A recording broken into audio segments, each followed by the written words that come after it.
Oromummaan haa jiraatu. Dabaan kukkutanii gargar nu baasuuf yaadu shira meeqa shiranii qe'ee keenyatti nuuf taadu.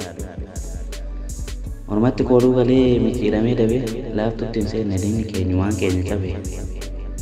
Garaa isaatiin soofamee kan dhala isaa nyaatu meeqa karaarraa maqee kaayyoo dhabaa kan baatu. Dantaa dhuunfaasaa dursee qe'ee abbaasaa saamee galii garaa isaatiif dhala keenya meeqatu jaame. Harka abbootii irree kiyyoon dabaaf sakaallaa michoomni isaanii yoomtolee hojiin isaanii faallaa. Kan fedhan shuumanii moosisu isa fedhan immoo hidha cidha baasanii dhiichisu keenyaan shoror keessaa jira. Hiyyeessa bultiin rakkisatti maqaa sobaa moggaasaa kichuu meeqatu citee badee hafe gumaansaa. Micciirama muka qottuu kan dabee fira balleesse mukaan maqaa of waamaa fakkaatti isaa barbadeesse. Yaa nama koo na dhagahi mee nama hin dabin akka mukaa fira kee hin nyaatini ormi sobeeti gobaa goolee ormaan baatini. Shiraan haguugamtee hammeenyatti deemaa karaa hin fagaatin dhiiga koo siif dhaama. Warra nu nyaatee galuuf hin baatin kaayyoo sobaa halkan bariinsaan oolu gormataasus caba. Fira aantii keessaa baate qomoo keetti korini dhiisimee qomoo koo qabeenya abbaa qabuun nyaate galaan soorini. Garaa dabaa funaantee garaan kee gaafa guutu dantaa kee guuttattee afaan kee yoo cufatu. Gaafa rakkoof gadadoo ati garaa jabaatte firaaf aantee kee immoo kun waraabu nyaate. Ati kan silaa abdanne nyaattee galaa sabaa eegnee dhufa kee dhabnee jirra kunoo du'aa awwaalcha dhabaa faqni keenyas daba.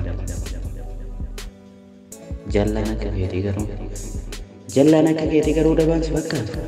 Dabaan kaayyoo dabee shiraan sakaalamee garaan afaan si qabe.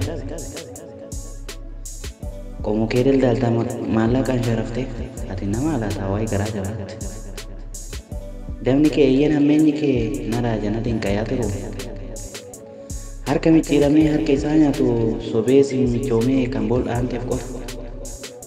Harka shiratatee gargar nu fageessu oromummaa himataa kan oromoota madeessu. Fagoo barakaataa wayitu oromummaan ture diinki keenya seenee kan nu fakkaatee nu jira. Ormaa miti keenyumaa jallaan harka mure. Nurratti wal ijaaree kan nu dhiige kaleessa fakkaatti akka keenyaatti dhala sobduuf fakkeessa. Har'aa miti kaleessa dabaatu nyaataa ture afaan nu dhaadheessaa garaan gargar nu hiree. Golgaa oromummaa jalatti eenyummaa shiraa uffatee sobee nu sobee kichuutti meeqa keenya baasee qalatee.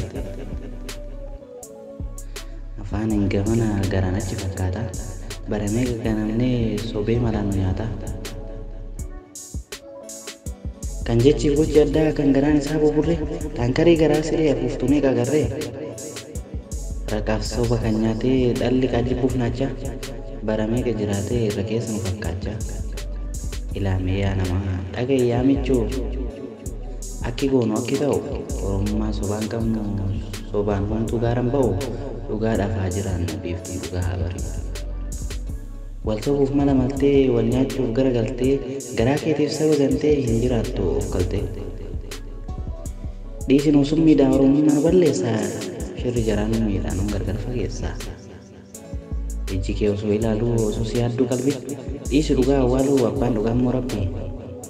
Hin milkoomne tokkollee hin dabaaf jallaan kadeessa nuti hin dabnu yoomillee isaantu bada maleessa. Garuu beeki tasayyuu hin shakke. Aduun dhiitee naftu dukkantiin waaritu gaarri sobaa hin jigaa oromummaan haa jiraatu.